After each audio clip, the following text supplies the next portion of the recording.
अपने बच्चों को हम शिक्षा दिलाते हैं कि वो अच्छे संस्कारों का अर्जन करें। अच्छे संस्कारों का आशय लोग लेते हैं कि वो अपनी रोजी रोटी, आवास, विकास की समस्याओं को हल कर ले। ईश्वर की ओर किसी का ध्यान ही नहीं है। किसी किसी के पास इतना कुछ है कि प्रभु को पुकारने की आवश्यकता ही नहीं समझता। किंतु ये सब कुछ पार्थिव ही तो है। न चाहते हुए भी सारा वैभव यहीं छोड़ जाना पड़ता है। ऐसी स्थिति में ईश्वर की पहचान ही एकमात्र संबल है, जिसे प्रदान कर रहा है यथार्थ गीता का ये कैसेट प्रसारण।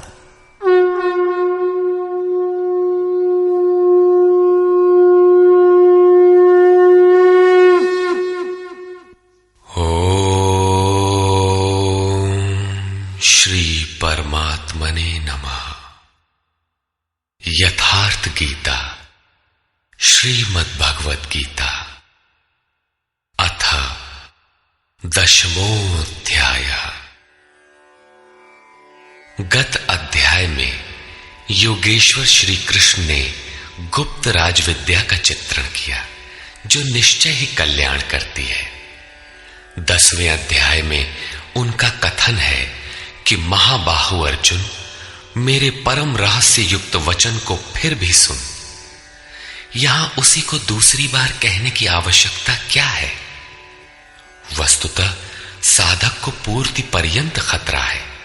ज्यों ज्यों वो स्वरूप में ढलता जाता है, प्रकृति के आवरण सूक्ष्म होते जाते हैं, नए नए दृश्य आते हैं। उसकी जानकारी महापुरुष ही देते रहते हैं, वो नहीं जानता। यदि वे मार्गदर्शन करना बंद कर दे तो साधक स्वरूप की उपलब्धि से वंचित रहेगा।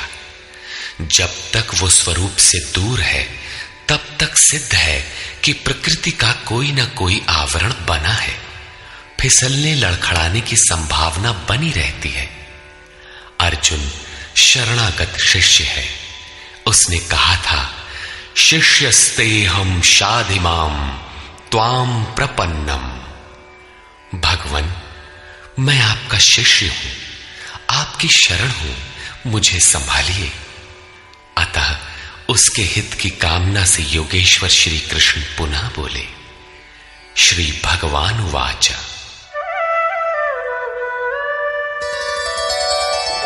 भूय एव महाबाहो शृणु मे परमं वचः यत्तेऽहं प्रीयमाणाय वक्ष्यामि हितकाम्यया। महाबाहु अर्जुन, मेरे परम प्रभाव युक्त वचन को पुनः सुन, जो मैं तुझ अतिशय प्रेम रखने वाले के हित की इच्छा से कहूंगा। न मे विदुः सुरगणाः प्रभवं न महर्षयः अहमादिर्हि देवानां महर्षीणां च सर्वशः। अर्जुन, मेरी उत्पत्ति को न देवता लोग जानते हैं और न महर्षिगण ही जानते हैं। श्री कृष्ण ने कहा था, जन्म कर्म च मे दिव्यम। मेरा वो जन्म और कर्म अलौकिक है, इन चर्म चक्षुओं से देखा नहीं जा सकता। इसलिए मेरे उस प्रकट होने को देव और महर्षि स्तर तक पहुंचे हुए लोग भी नहीं जानते। मैं सब प्रकार से देवताओं और महर्षियों का आदि कारण हूं।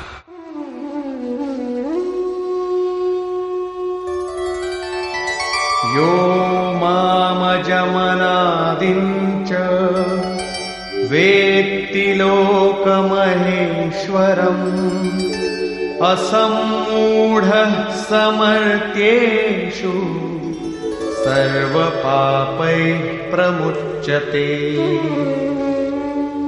जो मुझ जन्म मृत्यु से रहित, आदि अंत से रहित, सब लोगों के महान ईश्वर को साक्षात्कार सहित विदित कर लेता है, वो पुरुष मरणधर्मा मनुष्यों में ज्ञानवान है, अर्थात अज, अनादि और सर्वलोक महेश्वर को भली प्रकार जानना ही ज्ञान है, और ऐसा जानने वाला संपूर्ण पापों से मुक्त हो जाता है, पुनर्जन्म को प्राप्त नहीं होता। श्री कृष्ण कहते हैं कि ये उपलब्धि भी मेरी ही देन है।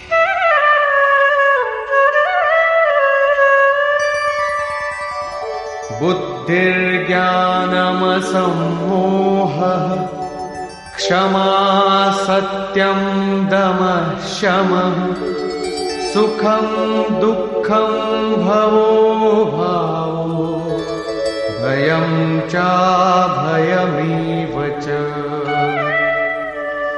अर्जुन, निश्चयात्मिका बुद्धि, साक्षात्कार सहित जानकारी, लक्ष्य में विवेक पूर्वक प्रवृत्ति, क्षमा, शाश्वत सत्य, इंद्रियों का दमन, मन का शमन, अंतःकरण की प्रसन्नता, चिंतन पथ के कष्ट, परमात्मा की जागृति, स्वरूप की प्राप्ति काल में सर्वस्व का विलय, इष्ट के प्रति अनुशासनात्मक भय और प्रकृति से निर्भयता तथा अहिंसा समता तुष्टिः तपोदानं यशो यशः भवन्ति भावा भूतानां मत्त एव पृथग्विधाः।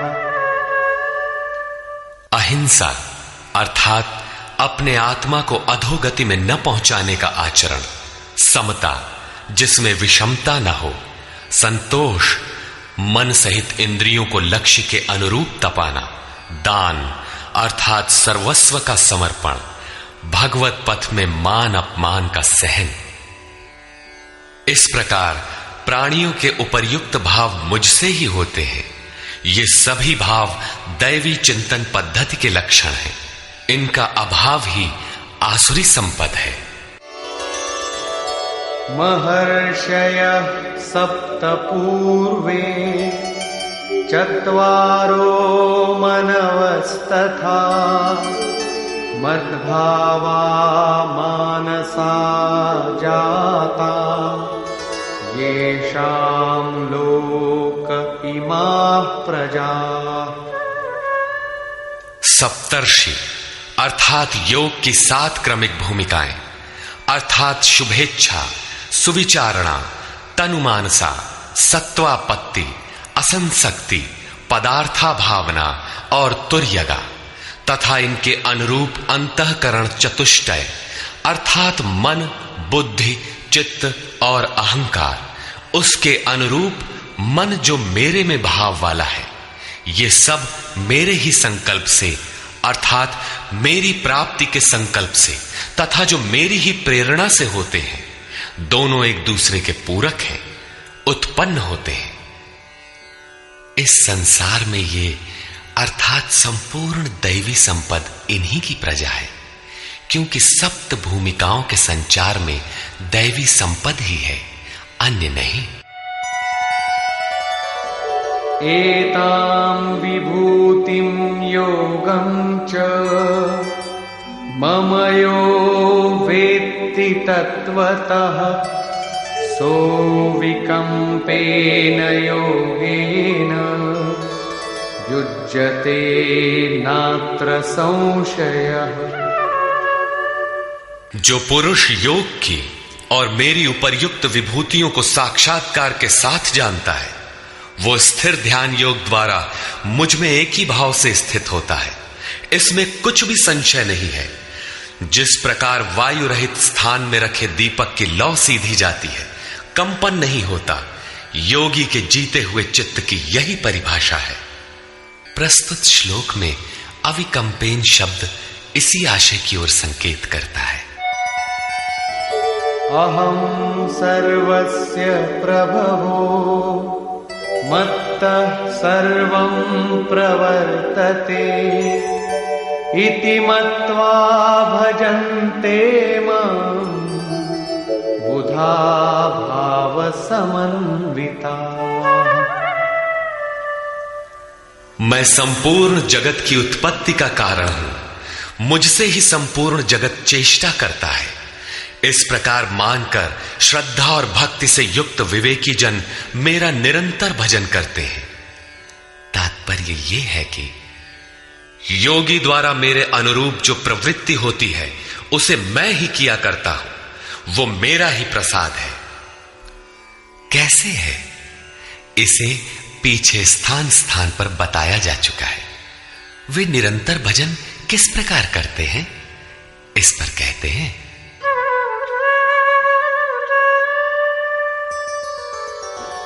मच्चित्ता मद्गत प्राणा बोधयन्तः परस्परम् कथयन्तश्च मां नित्यम् तुष्यन्ति च रमन्ति च। अन्य किसी को स्थान न देकर मुझ में ही निरंतर चित्त को लगाने वाले, मुझ में ही प्राणपण से प्राणों को लगाने वाले सदैव परस्पर मेरी प्रक्रियाओं का बोध करते हैं, मेरा गुणगान करते हुए ही संतुष्ट होते हैं तथा निरंतर मुझ में ही रमण करते हैं। तेषां सततयुक्तानां भजतां प्रीतिपूर्वकम्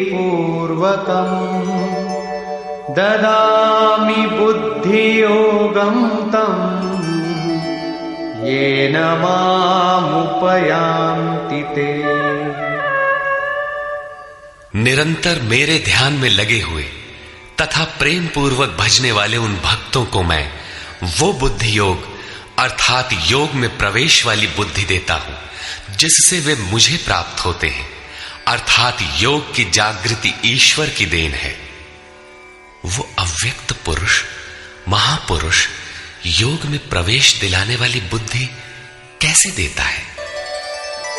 तेषामेवानुकंपार्थम्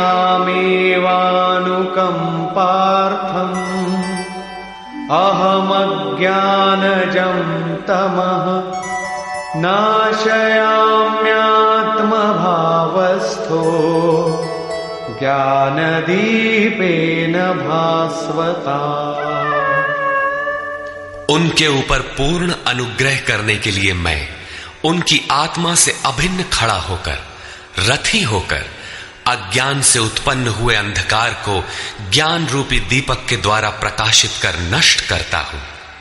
वस्तुतः किसी स्थित प्रज्ञ योगी द्वारा जब तक वो परमात्मा आपके आत्मा से ही जागृत होकर संचालन नहीं करता, तब तक वास्तव में यथार्थ भजन आरंभ ही नहीं होता। वैसे तो भगवान सर्वत्र से बोलने लगते हैं, लेकिन प्रारंभ में वे स्वरूपस्थ महापुरुष द्वारा ही बोलते हैं। यदि ऐसा महापुरुष आपको प्राप्त नहीं है तो वे आपसे स्पष्ट नहीं होंगे। इस पर अर्जुन ने प्रश्न किया। अर्जुन उवाच परम ब्रह्म परम धाम पवित्रं परमं भवान् पुरुषं शाश्वतं दिव्यम् आदिदेवमजं विभुम् आहुस्त्वामृषयः सर्वे देवर्षिर्नारदस्तथा असितो देवलो व्यासः स्वयं चैव ब्रवीषि मे। भगवान, आप परब्रह्म परम धाम तथा परम पवित्र हैं, क्योंकि आपको सभी ऋषिगण सनातन दिव्य पुरुष देवों का भी आदि देव अजन्मा और सर्वव्यापी कहते हैं। परम पुरुष परम धाम का ही पर्याय दिव्य पुरुष अजन्मा आदि शब्द है। देवर्षि नारद, असित, देवल, व्यास तथा स्वयं आप भी मुझसे वही कहते हैं। अर्थात पहले भूतकालीन महर्षि कहते हैं, अब वर्तमान में जिनकी संगत उपलब्ध है, नारद, देवल, असित और व्यास का नाम लिया, जो अर्जुन के समकालीन थे, अर्थात सत्पुरुषों की संगति अर्जुन को प्राप्त थी। आप भी वही कहते हैं। अतः सर्वमेतद्ऋतं मन्ये यन्मां वदसि केशव नहि ते भगवन् व्यक्तिं विदुर्देवान् दानवाः। हे केशव, जो कुछ भी आप मेरे लिए कह रहे हैं वो सब मैं सत्य मानता हूं। आपके व्यक्तित्व को न देवता और न दानव ही जानते हैं। स्वयमेवात्मनात्मानं वेत्थत्वं पुरुषोत्तम भूतभावनभूतेश देवदेव जगत्पते।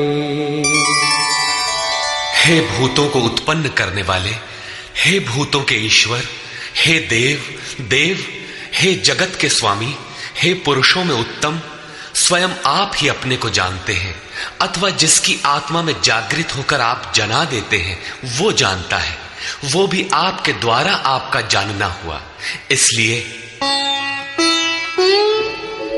वक्तुमर्हस्य शेषेण दिव्यायात्मविभूतयः याभिर्विभूतिभिर्लोकान् इमांस्त्वं व्याप्य तिष्ठसि। आप ही अपनी उन दिव्य विभूतियों को संपूर्ण रूप से लेश मात्र भी शेष न रखकर कहने में सक्षम हैं, जिन विभूतियों द्वारा आप इन सब लोगों को व्याप्त करके स्थित हैं। कथं विद्यामहं योगिन् त्वां सदा परिचिन्तयन् केषु केषु च भावेषु चिन्त्योऽसि भगवन्मया। हे योगिन, श्री कृष्ण एक योगी थे। मैं किस प्रकार निरंतर चिंतन करता हुआ आपको जानूं, और हे भगवान, मैं किन किन भावों द्वारा आपका स्मरण करूं। विस्तरेणात्मनो योगं विभूतिं च जनार्दन भूयः कथय तृप्तिर्हि शृण्वतो नास्ति मे मृतम्। हे जनार्दन, अपनी योग शक्ति को और योग की विभूति को फिर भी विस्तार पूर्वक कहिए। संक्षेप में तो इसी अध्याय के आरंभ में कहा ही है, पुनः कहिए, क्योंकि अमृत तत्व को दिखाने वाले इन वचनों को सुनने से मेरी तृप्ति नहीं होती। रामचरित जे सुनत अघाही रस विशेष जाना तिन नाही। जब तक प्रवेश नहीं मिल जाता तब तक उसे अमृत तत्व को जानने की पिपासा बनी रहती है। प्रवेश से पूर्व रास्ते में ही यह सोचकर कोई बैठ गया कि बहुत जान लिया तो उसने नहीं जाना। सिद्ध है कि उसका मार्ग अवरुद्ध होना चाहता है। इसलिए साधक को पूर्ति पर्यंत इष्ट के निर्देशन को पकड़ते रहना चाहिए और उसे आचरण में ढालना चाहिए। अर्जुन की उक्त जिज्ञासा पर योगेश्वर श्री कृष्ण ने कहा, श्री भगवान वाच,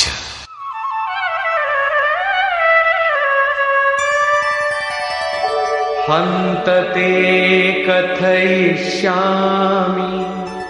दिव्याह्यात्मविभूतयः प्राधान्यतः कुरु श्रेष्ठ नास्त्यन्तो विस्तरस्य मे। कुरुश्रेष्ठ अर्जुन, अब मैं अपनी दिव्य विभूतियों को, उनमें से प्रमुख विभूतियों को तुझसे कहूंगा, क्योंकि मेरी विभूतियों के विस्तार का अंत नहीं है। अहमात्मा गुणाकेश सर्वभूताशय स्थितः अहमादित्य आदिश्च मध्यञ्च भूतानामन्त एव च। अर्जुन, मैं सब भूतों के हृदय में स्थित सबका आत्मा हूं तथा संपूर्ण भूतों का आदि, मध्य और अंत भी मैं ही हूं, अर्थात जन्म, मृत्यु और जीवन भी मैं ही हूं। आदित्यानामहं विष्णुः ज्योतिषां रविरंशुमान् मरीचिर्मरुतामस्मि नक्षत्राणामहं शशि। मैं अदिति के 12 पुत्रों में विष्णु और ज्योतियों में प्रकाशमान सूर्य हूं। वायु के भेदों में मैं मरीचि नामक वायु और नक्षत्रों में चंद्रमा हूं। वेदानां सामवेदोऽस्मि देवानामस्मि वासवः इन्द्रियाणां मनश्चास्मि भूतानामस्मि चेतना। वेदों में मैं सामवेद अर्थात पूर्ण समत्व दिलाने वाला गायन हूं। देवों में मैं उनका अधिपति इंद्र हूं और इंद्रियों में मन हूं, क्योंकि मन के निग्रह से ही मैं जाना जाता हूं तथा प्राणियों में मैं उनकी चेतना हूं। रुद्राणां शंकरश्चास्मि वित्तेषो यक्षरक्षसां वसूनां पावकश्चास्मि मेरुः शिखरिणामहम्। 11 रुद्रों में मैं शंकर हूं। शंख धन अर सा शंकर अर्थात शंकाओं से उपराम अवस्था में हूं। यक्ष तथा राक्षसों में मैं धन का स्वामी कुबेर हूं। 8 वसुओं में मैं अग्नि और शिखर वालों में सुमेरु अर्थात शुभों का मेल मैं हूं। वही सर्वोपरि शिखर है, न कि कोई पहाड़ी। वस्तुतः ये सब योग साधना के प्रतीक है, यौगिक शब्द है। पुरोधसांच मुख्यं मां विद्धि पार्थ बृहस्पतिं सेनानीनामहं स्कन्दः सरसामस्मि सागरः। पुर की रक्षा करने वाले पुरोहितों में बृहस्पति मुझे ही जान, जिससे दैवी संपत्ति का संचार होता है। और हे पार्थ, सेनापतियों में मैं स्वामी कार्तिकेय हूं। कर्म का त्याग ही कार्तिक है, जिससे चराचर का संहार, प्रलय और इष्ट की प्राप्ति होती है। जलाशयों में मैं समुद्र हूं। महर्षीणां भृगुरहं गिरामस्म्येकमक्षरम् यज्ञानां जपयज्ञोऽस्मि स्थावराणां हिमालयः।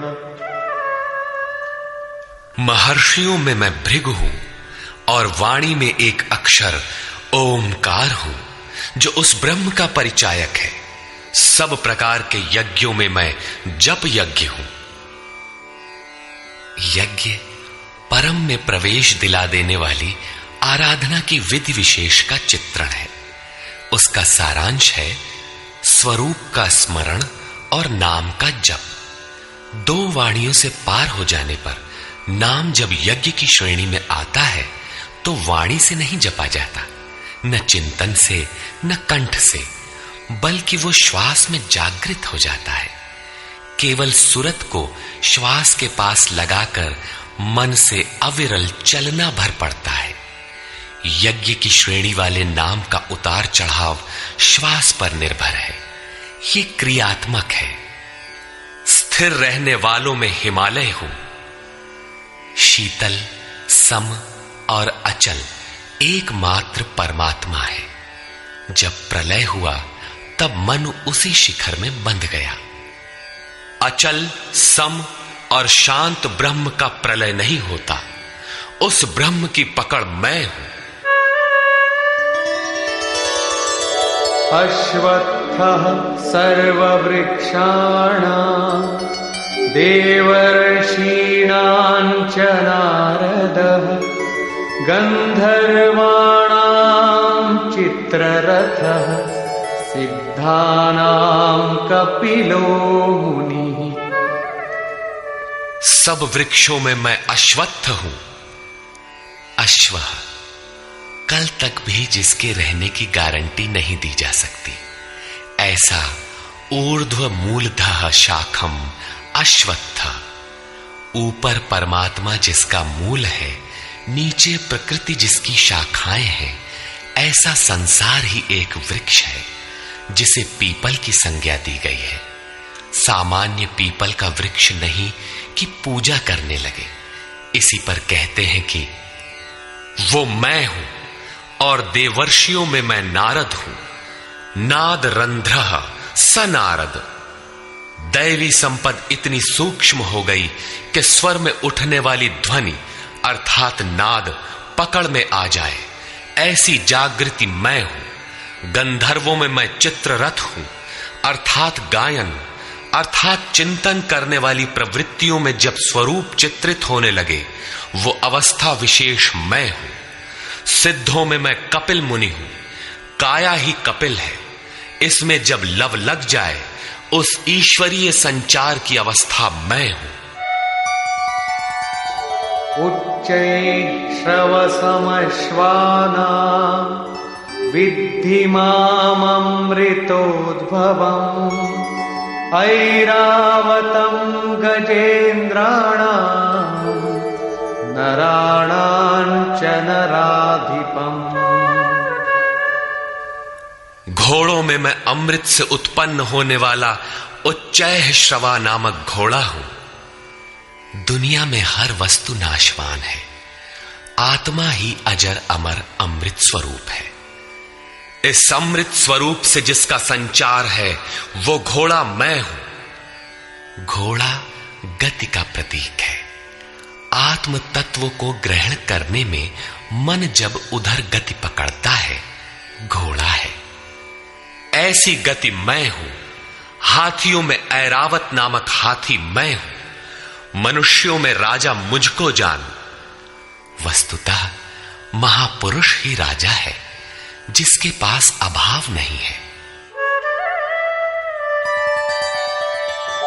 आयुधानामहं वज्रं धेनूनामस्मि कामधुक् प्रजनश्चास्मि कन्दर्पः सर्पाणामस्मि वासुकिः। शस्त्रों में मैं वज्र हूं, गायों में कामधेनु हूं।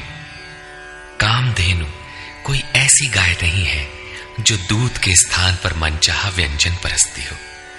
ऋषियों में वशिष्ठ के पास कामधेनु थी। वस्तुतः गो इंद्रियों को कहते हैं। इंद्रियों का संयत होना इष्ट को वश में रखने वाले में पाया जाता है। जिसकी इंद्रियां ईश्वर के अनुरूप स्थिर हो जाती हैं, उसके लिए उसी की इंद्रियां कामधेनु बन जाती है। फिर तो जो इच्छा करी हऊ मन माही, हरि प्रसाद कछु दुर्लभ नाही। उसके लिए कुछ भी दुर्लभ नहीं रहता। प्रजनन करने वालों में नवीन स्थितियों को प्रकट करने वाला मैं हूं। प्रजनन, एक तो लड़का बाहर पैदा किया जाता है। चराचर में रात दिन पैदा ही होते हैं।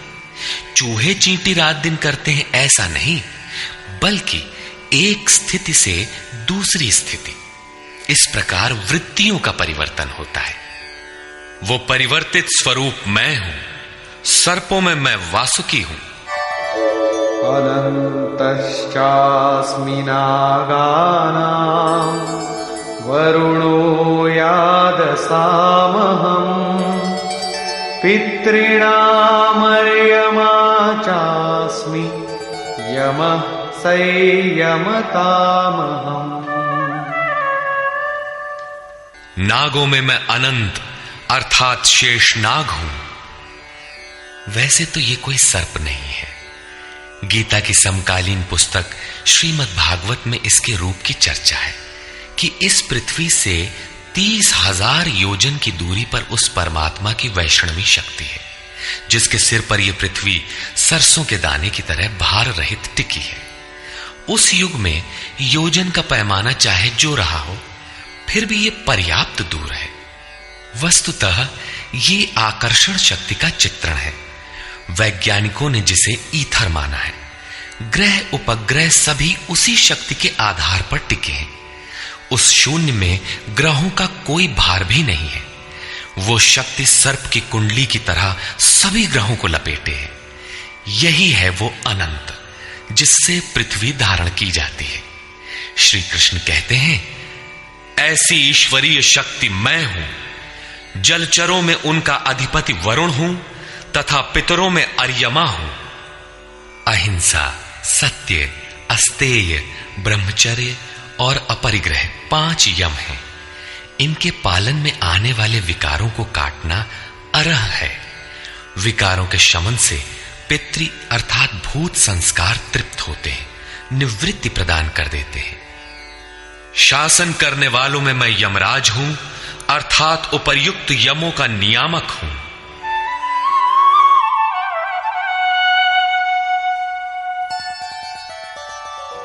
प्रह्लादश्चास्मि दैत्यानां कालः कलयतामहम् मृगाणां च मृगेन्द्रोऽहम् वैनतेयश्च पक्षिणाम्। मैं दैत्यों में प्रहलाद हूं, पर आह्लाद, पर के लिए आह्लाद। प्रेम ही प्रहलाद है। आसुरी संपद में रहते हुए ईश्वर के लिए आकर्षण विकलता आरंभ होती है, जिससे परम प्रभु का दिग्दर्शन होता है। ऐसा प्रेमोल्लास मैं हूं। गिनती करने वालों में मैं समय हूं। 1, 2, 3, 4 ऐसी गिनती या क्षण, घड़ी, दिन, पक्ष, मास इत्यादि नहीं, बल्कि ईश्वर के चिंतन में लगा हुआ समय मैं हूं। यहां तक कि जागत में सुमिरन करे, सोवत में लव लाए। अनवरत चिंतन में समय मैं हूं। पशुओं में मृगराज, योगी भी मृधन ग अर्थात योग रूपी जंगल में गमन करने वाला है। तथा पक्षियों में गरुड़ मैं हूं। ज्ञान ही गरुड़ है। जब ईश्वरीय अनुभूति आने लगती है, तब यही मन अपने आराध्य भगवान की सवारी बन जाता है। और जब यही मन संशय से युक्त है, तब सर्प होता है, डसता रहता है, योनियों में फेंकता है। गरुड़ विष्णु की सवारी है। जो सत्ता विश्व में अणु रूप से संचारित है, ज्ञान संयुक्त मन उसे अपने में धारण करता है, उसका वाहक बनता है।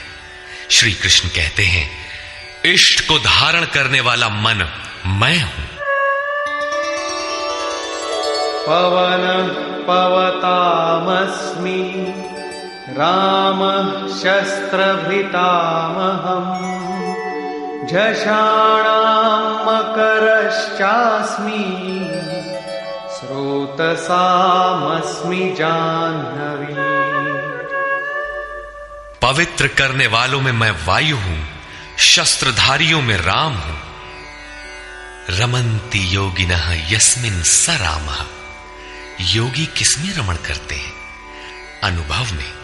ईश्वर इष्ट रूप में जो निर्देशन देता है, योगी उसमें रमण करते हैं। उस जागृति का नाम राम है और वो जागृति मैं हूं। मछलियों में मगर तथा नदियों में गंगा मैं हूं।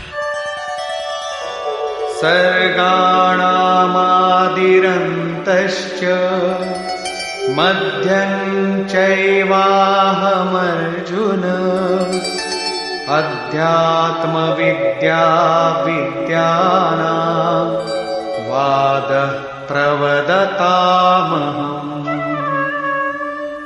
हे अर्जुन, सृष्टियों का आदि, अंत और मध्य मैं ही हूं। विद्याओं में अध्यात्म विद्या मैं हूं। जो आत्मा का आधिपत्य दिला दे वो विद्या मैं हूं। संसार में अधिकांश प्राणी माया के आधिपत्य में है। राग, द्वेष, काल, कर्म, स्वभाव और गुणों से प्रेरित हैं। इनके आधिपत्य से निकालकर आत्मा के आधिपत्य में ले जाने वाली विद्या मैं हूं, जिसे अध्यात्म विद्या कहते हैं।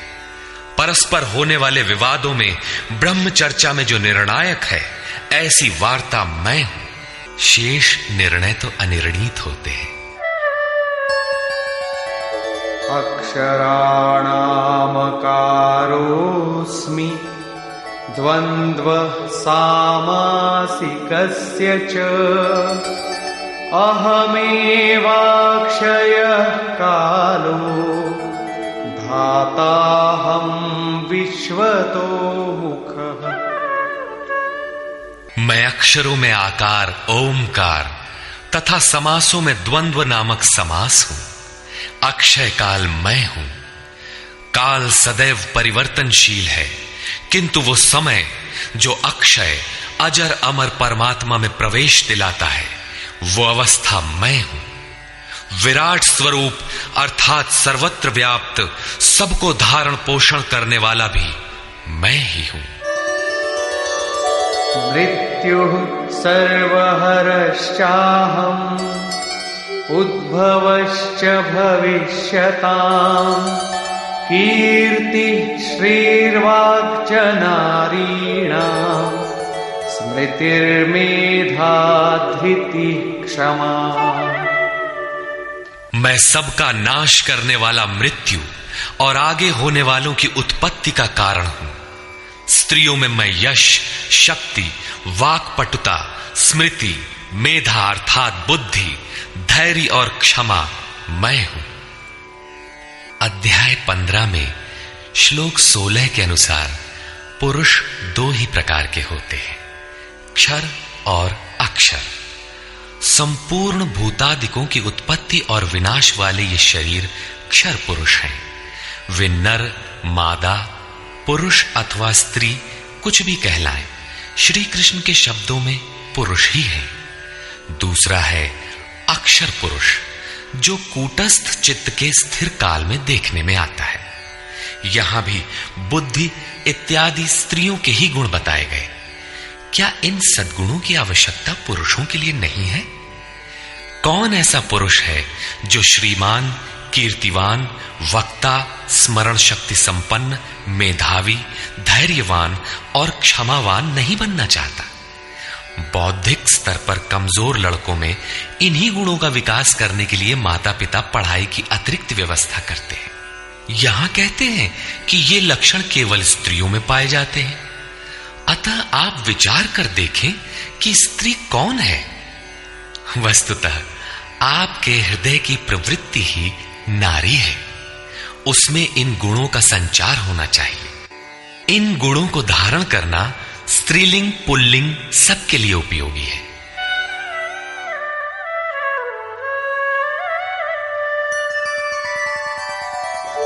बृहत्साम तथा साम्ना गायत्री छन्दसामहम् मासानां मार्गशीर्षोऽहम् ऋतूनां कुसुमाकरः। गायन करने योग्य श्रुतियों में मैं बृहत साम अर्थात वृहत से संयुक्त समत्व दिलाने वाला गायन हूं, अर्थात ऐसी जागृति मैं हूं। छंदों में गायत्री छंद मैं हूं। गायत्री कोई मंत्र नहीं है जिसे पढ़ने से मुक्ति मिलती हो, वरन एक समर्पणात्मक छंद है। 3 बार विचलित होने के पश्चात ऋषि विश्वामित्र ने अपने को इष्ट के प्रति समर्पित करते हुए कहा, ओम भूर्भुवः स्वः तत्सवितुर्वरेण्यं भर्गो देवस्य धीमहि धियो यो नः प्रचोदयात्। अर्थात भूः, भुवः और स्वः तीनों लोकों में तत्व रूप से व्याप्त देव आप ही वरेण्य हैं। हमें ऐसी बुद्धि दें, ऐसी प्रेरणा करें कि हम लक्ष्य को प्राप्त कर लें। ये मात्र एक प्रार्थना है। साधक अपनी बुद्धि से यथार्थ निर्णय नहीं ले पाता कि मैं कब सही हूं और कब गलत। उसकी ये समर्पित प्रार्थना मैं हूं, जिसमें निश्चित कल्याण है, क्योंकि वो मेरे आश्रित हुआ है। मासों में शीर्षस्थ मार्ग मैं हूं, और जिसमें सदैव बहार हो, ऐसा ऋतु, हृदय की ऐसी अवस्था भी मैं ही हूं। द्यूतं छलयतामस्मि तेजस्तेजस्विनामहम् जयोऽस्मि व्यवसायोऽस्मि सत्वं सत्ववतामहम्। तेजस्वी पुरुषों का तेज मैं हूं, जुए में छल करने वालों का छल मैं हूं। तब तो अच्छा है जुआ खेलें, उसमें कल बल छल करें, वही भगवान है। नहीं, ऐसा कुछ नहीं है। ये प्रकृति ही एक जुआ है, यही ठगनी है। इस प्रकृति के द्वंद्व से निकलने के लिए दिखावा छोड़कर छिपाव के साथ गुप्त रूप से भजन करना ही छल है। छल है तो नहीं, किंतु बचाव के लिए आवश्यक है। जड़ भरत की तरह, उन्मत्त, अंधे, बहरे और गूंगे की तरह हृदय से जानकार होते हुए भी बाहर से ऐसे रहें कि अनजान हो, सुनते हुए भी न सुने, देखते हुए भी न देखें। छिपकर ही भजन का विधान है। तभी साधक प्रकृति पुरुष के जुए में पार पाता है। जीतने वालों की विजय मैं हूं, और व्यवसायियों का निश्चय, जिसे अध्याय 2 श्लोक 41 में कह आए हैं। इस योग में निश्चयात्मक क्रिया एक है, बुद्धि एक ही है, दिशा एक ही है। ऐसी क्रियात्मक बुद्धि मैं हूं, सात्विक पुरुषों का तेज और ओज मैं हूं। वृष्णीनां वासुदेवोऽस्मि पाण्डवानां धनञ्जयः मुनीनामप्यहं व्यासः कवीनामुशना कविः। वृष्णि वंश में मैं वासुदेव अर्थात सर्वत्र वास करने वाला देव हूं। पांडवों में मैं धनंजय हूं। पुण्य ही पांडु है और आत्मिक संपत्ति ही स्थिर संपत्ति है। पुण्य से प्रेरित होकर आत्मिक संपत्ति को अर्जित करने वाला धनंजय मैं हूं। मुनियों में मैं व्यास हूं।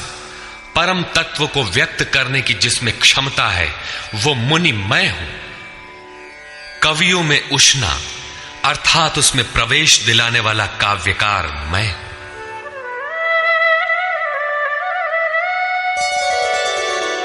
दंडोदमयतामस्मि नीतिरस्मि जिगीषताम् मौनं चैवास्मि गुह्यानां ज्ञानं ज्ञानवतामहम्। दमन करने वालों में दमन की शक्ति मैं हूं। जीतने की इच्छा वालों की मैं नीति हूं। गुप्त रखने योग्य भावों में मौन हूं और ज्ञानवानों में साक्षात के साथ मिलने वाली जानकारी, पूर्ण ज्ञान मैं हूं। यच्चापि सर्वभूतानां बीजं तदहमर्जुन न तदस्ति विना यत्स्यान् मया भूतं चराचरम्। अर्जुन, सब भूतों की उत्पत्ति का कारण भी मैं ही हूं, क्योंकि चर और अचर ऐसा कोई भी भूत नहीं है जो मुझसे रहित हो। मैं सर्वत्र व्याप्त हूं, सब मेरे ही सकाश से है। नान्तोऽस्ति मम दिव्यानां विभूतीनां परन्तप एष तूद्देशतः प्रोक्तो विभूतेर्विस्तरो मया। परंतप अर्जुन, मेरी दिव्य विभूतियों का अंत नहीं है। अपनी विभूतियों का विस्तार तो मैंने संक्षेप से कहा है, वस्तुतः वे अनंत हैं। इस अध्याय में कुछ ही विभूतियों का स्पष्टीकरण किया गया है, क्योंकि अगले ही अध्याय में अर्जुन इन सबको देखना चाहता है, क्योंकि प्रत्यक्ष दर्शन से ही विभूतियां समझ में आती है। विचारधारा समझने के लिए इसी से थोड़ा अर्थ दिया गया। यद्यद्विभूतिमत्सत्त्वम् श्रीमदूर्जितमेव वा तत्तदेवावगच्छत्वम् मम तेजोंश संभवम्।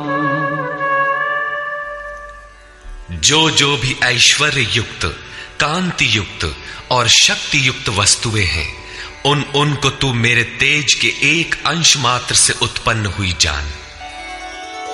अथवा बहुनैतेन किं ज्ञातेन तवार्जुन विष्टभ्याहमिदं कृत्स्नम् एकांशेन स्थितो जगत्। अथवा अर्जुन, इस बहुत जानने से तेरा क्या प्रयोजन है? मैं इस संपूर्ण जगत को एक अंश मात्र से धारण करके स्थित हूं। उपर्युक्त विभूतियों के वर्णन का तात्पर्य ये नहीं है कि आप या अर्जुन इन सभी वस्तुओं को पूजने लगे, बल्कि श्री कृष्ण का आशय केवल इतना ही है कि इन सब ओर से श्रद्धा समेट कर केवल उन अविनाशी परमात्मा में लगावे। इतने से ही उनका कर्तव्य पूर्ण हो जाता है। निष्कर्ष, इस अध्याय में श्री कृष्ण ने कहा कि अर्जुन, मैं तुझे पुनः उपदेश करूंगा, क्योंकि तू मेरा अतिशय प्रिय है। पहले कह चुके हैं, फिर भी कहने जा रहे हैं, क्योंकि पूर्ति पर्यंत सद्गुरु से सुनने की आवश्यकता रहती है। मेरी उत्पत्ति को न देवता और न महर्षिगण ही जानते हैं, क्योंकि मैं उनका भी आदि कारण हूं। अव्यक्त स्थिति के पश्चात की सार्वभौम अवस्था को वही जानता है जो हो चुका है। जो मुझ अजन्मा, अनादि और संपूर्ण लोकों के महान ईश्वर को साक्षात्कार सहित जानता है, वही ज्ञानी है। बुद्धि, ज्ञान, असम्मूढ़ता, इंद्रियों का दमन, मन का शमन, संतोष, तप, दान और कीर्ति के भाव अर्थात दैवी संपत्ति के उक्त लक्षण मेरी देन है। 7 महर्षिजन अर्थात योग की 7 भूमिकाएं, उससे भी पहले होने वाले तदनुरूप अंतःकरण, चतुष्टय और इनके अनुकूल मन जो स्वयंभू है, स्वयं रचयिता है, ये सब मुझ में भाव वाले, लगाव और श्रद्धा वाले हैं, जिनकी संसार में संपूर्ण प्रजा है। ये सब मुझसे ही उत्पन्न है, अर्थात साधनामयी प्रवृत्तियां मेरी ही प्रजा हैं। इनकी उत्पत्ति अपने से नहीं, गुरु से होती है। जो उपर्युक्त मेरी विभूतियों को साक्षात जान लेता है, वह निस्संदेह मुझ में एक ही भाव से प्रवेश करने योग्य है। अर्जुन, मैं ही सबकी उत्पत्ति का कारण हूं, ऐसा जो श्रद्धा से जान लेते हैं, वे अनन्य भाव से मेरा चिंतन करते हैं, निरंतर मुझ में मन, बुद्धि और प्राणों से लगने वाले होते हैं, आपस में मेरा गुण चिंतन और मुझ में रमण करते हैं। उन निरंतर मुझसे संयुक्त हुए पुरुषों को मैं योग में प्रवेश करने वाली बुद्धि प्रदान करता हूं। यह भी मेरी ही देन है। किस प्रकार बुद्धि योग देते हैं? तो अर्जुन, आत्मभावस्थ उनकी आत्मा में जागृत होकर खड़ा हो जाता हूं और उनके हृदय में अज्ञान से उत्पन्न अंधकार को ज्ञान रूपी दीपक से नष्ट करता हूं। अर्जुन ने प्रश्न किया कि भगवन, आप परम पवित्र, सनातन, दिव्य, अनादि और सर्वत्र व्याप्त हैं, ऐसा महर्षिगण कहते हैं। तथा वर्तमान में देवर्षि नारद, देवल, व्यास और आप भी वही कहते हैं। यह सत्य भी है कि आपको न देवता जानते हैं और न दानव, स्वयं आप जिसे जना दें वही जान पाता है। आप ही अपनी विभूतियों को कहने में समर्थ हैं। अतः जनार्दन, आप अपनी विभूतियों को विस्तार से कहिए। पूर्ति पर्यंत इष्ट से सुनते रहने की उत्कंठा बनी रहनी चाहिए। आगे इष्ट के अंतराल में क्या है उसे साधक क्या जाने। इस पर योगेश्वर श्री कृष्ण ने एक एक करके अपनी प्रमुख विभूतियों का लक्षण संक्षेप में बताया, जिनमें से कुछ तो योग साधन में प्रवेश करने के साथ मिलने वाली अंतरंग विभूतियों का चित्रण है, और शेष कुछ समाज में रिद्धियों सिद्धियों के साथ पाई जाने वाली विभूतियों पर प्रकाश डाला। और अंत में उन्होंने बल देकर कहा, अर्जुन, बहुत कुछ जानने से तेरा क्या प्रयोजन है। इस संसार में जो कुछ भी तेज और ऐश्वर्य युक्त वस्तुएं हैं वह सब मेरे तेज के अंश मात्र में स्थित हैं। वस्तुतः मेरी विभूतियां अपार हैं। ऐसा कहते हुए योगेश्वर ने इस अध्याय का पटाक्षेप किया। इस अध्याय में श्री कृष्ण ने अपनी विभूतियों की मात्र बौद्धिक जानकारी दी, जिससे अर्जुन की श्रद्धा सब ओर से सिमटकर एक इष्ट में लग जाए। किंतु बंधुओं, सब कुछ सुन लेने और बाल की खाल निकालकर समझ लेने के बाद भी चलकर उसे जानना शेष ही रहता है। यह क्रियात्मक पथ है। संपूर्ण अध्याय में योगेश्वर की विभूतियों का ही वर्णन है। अतः ओम तत्सदिति श्रीमद् भगवद गीता सूपनिषत्सु ब्रह्म विद्यायाम योग शास्त्रे श्री कृष्णार्जुन संवादे विभूति वर्णन योगो नाम 10वां।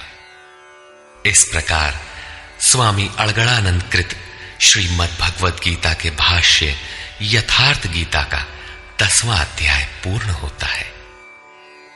हरि ओम तत्सत।